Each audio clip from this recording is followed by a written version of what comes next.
साल 2010 के पहले नियुक्त शिक्षकों को टैट की परीक्षा देनी होगी। सुप्रीम कोर्ट के इस आदेश के बाद शिक्षकों में आक्रोश देखने को मिल रहा है। मेरी मौजूदगी फिलहाल अहमदाबाद के कलेक्टर ऑफिस के बाहर है, जहां पे धरना प्रदर्शन आयोजित हुआ है। मेरे आसपास में आप तस्वीरों में देख पा रहे हैं शैक्षिक महासंघ से जुड़े शिक्षकों की मौजूदगी और उनके हाथ में पोस्टर है जिस पर साफ तौर पर लिखा हुआ है 2010 के पहले जिन शिक्षकों की नियुक्तियां हुई हैं उन्हें टैट की परीक्षा से मुक्ति दी जाए। तस्वीरों में भी आप बड़ी संख्या में मौजूद शिक्षकों को देख रहे हैं जो कि धरना प्रदर्शन के लिए यहाँ पे मौजूद हैं और आवेदन पत्र कलेक्टर को सौंपकर अपनी आवाज़ सरकार तक पहुँचाने की कोशिश कर रहे हैं। हमारे साथ राकेश जी मौजूद हैं, उन्हीं से बात करेंगे। राकेश भाई, कहाँ पे समस्या आ रही है? क्योंकि टैट की एग्ज़ाम के माध्यम से ही शिक्षकों की जो भी नियुक्तियाँ हैं वो फिलहाल हो रही हैं, लेकिन एक सुप्रीम कोर्ट का आदेश जिसमें 2010 के पहले जो नियुक्त शिक्षक हैं उनके लिए भी टैट की परीक्षा का आदेश दिया गया है। क्या समस्याएँ आ रही हैं? 2010 के पहले जो भी टीचर्स हैं उनके लिए टेट फर्जियात रूप से सबके लिए वो कर दिया गया है। तो उसकी वजह से पूरे जो टीचर्स हैं उनके मन में एक असमंजसता पैदा हो चुकी है, जिसके ज़रिए उनका जो भविष्य है वो सुरक्षित उन्हें नज़र नहीं आ रहा है। क्योंकि 20 साल 25 साल 15 साल की जैसी सर्विस करने के बावजूद, स्किल डेवलप्ड होने के बावजूद भी उनको कसौटी से गुजरना होगा। तो इतने साल एक्सपीरियंस के बाद अगर कसौटी ही देनी है तो जो समानता का न्याय है, जो सब पहले जब जो सर्विस लगे थे तब उनके पास जो पर्याप्त उपलब्धियां थी, उनके पास सर्टिफिकेट्स थे, कोर्स किया हुआ था, पढ़े हुए थे, जो डिग्रियां थी, उसके आधार पर मेरिट में आके वो अपनी सर्विस में ज्वाइंट हुए थे। अब जाके ये पहली मर्तबा भारत के इतिहास में होने जा रहा है कि एक्ट के बाद पिछली असर से उसका अमलीकरण होने जा रहा है। उसकी वजह से जो टेट पास नहीं है, जो निवृत्ति की बिल्कुल नज़दीकी खड़े हैं, उन लोगों को भी इसकी दिक्कत आ रही है। तो उससे जो भी सेवाकीय लाभ मिलने वाले हैं, टीचर्स को पेंशन्स मिलने वाली है या तो जो भी कुछ ग्रेजुएटीज है, उस सब पे एक प्रभाव जरूर आएगा। और वो प्रभाव को मद्देनज़र रखते हुए टीचर्स लोग का एक आह्वान है कि अगर सुप्रीम कोर्ट से तो ये वर्डिक्ट आ गया, अब उसका रास्ता क्या खोजा जाए। तो सरकार से एक विनती करने जा रहे हैं कि इसका कोई बीच का रास्ता ऐसा निकाला जाए कि संसद में जो सत्र चल रहा है उसमें से एक विधायक के अंदर थोड़ा सा सुधार करके इन शिक्षकों को राहत दी जाए, ताकि कम से कम शिक्षक स्पष्ट रूप से अपने वर्गखंड में बिना दबाव के काम कर पाए। किस प्रकार के राहत की आप उम्मीद सरकार की तरफ से अब कर रहे हैं?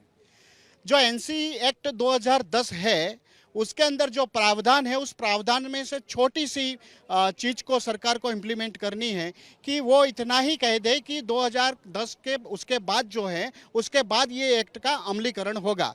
उसके पहले के जो टीचर्स है उसके लिए ये बाध्य नहीं रहेगा। सुप्रीम कोर्ट का जो आदेश आया है उसकी असर कितने शिक्षकों पर गुजरात में हो रही है? अगर आप कुछ देश के भी अगर आंकड़े दे पाएँ।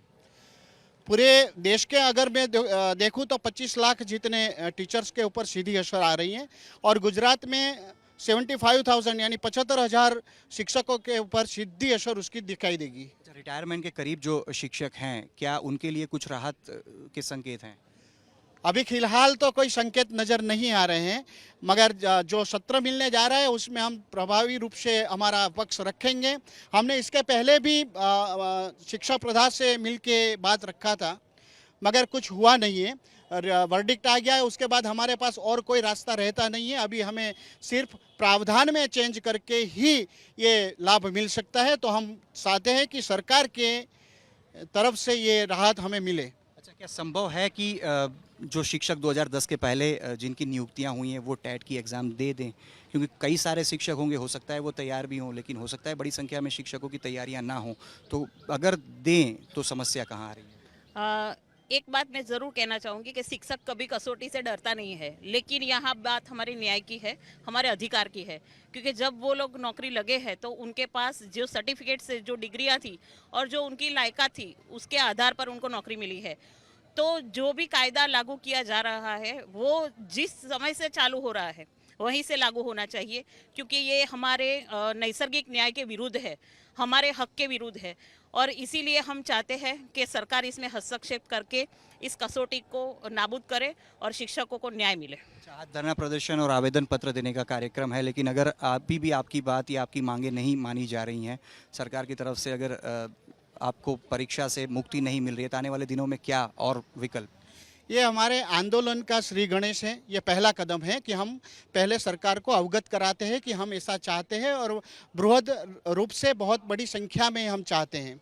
अगर ऐसा नहीं हो पा रहा है, अगर सरकार हमारी बात को कान पर नहीं ले रही है, तो हम निश्चित तौर पे दूसरे चरण में जाएंगे आंदोलन के, फिर तीसरा चरण, और आखिर में अगर ज़रूरत पड़ी तो दिल्ली के अंदर संसद सभा के बाहर भी जाएंगे, जंतर मंतर में भी धरना करेंगे, और बन सका, अगर हो सका तो हमें आखिरी दौर तक लड़ना पड़ा तो हम भी लड़ेंगे। जो भी होगा हम लड़ेंगे। तो शिक्षकों की एक ही मांग है, 2010 के पहले जिन शिक्षकों की नियुक्तियां हुई हैं वो उस समय जो नियम कानून बनाए गए थे उसके तहत की गई है। तो अब जब टैट को लेकर सुप्रीम कोर्ट ने एक आदेश जारी किया है कि 2010 के पहले भर्ती नियुक्तियां जिन शिक्षकों की हुई है उन्हें टैट की परीक्षा पास करनी होगी, उसके बाद ही उनको बकाया जो आने वाले दिनों में मिलने वाले लाभ हैं वो मिलेंगे। ऐसे में शिक्षकों की एक ही मांग है कि उन्हें टैट परीक्षा देने से मुक्ति दी जाए और इसके लिए अब वो सरकार से मदद की गुहार लगा रहे हैं। अगर उनकी बात आवेदन पत्र के बाद नहीं सुनी जाती तो कार्यक्रम या आंदोलन के अगले स्तर पे पहुंचाया जाएगा। कैमरा पर्सन साहिद आलम के साथ अतुल तिवारी, आज तक, अहमदाबाद।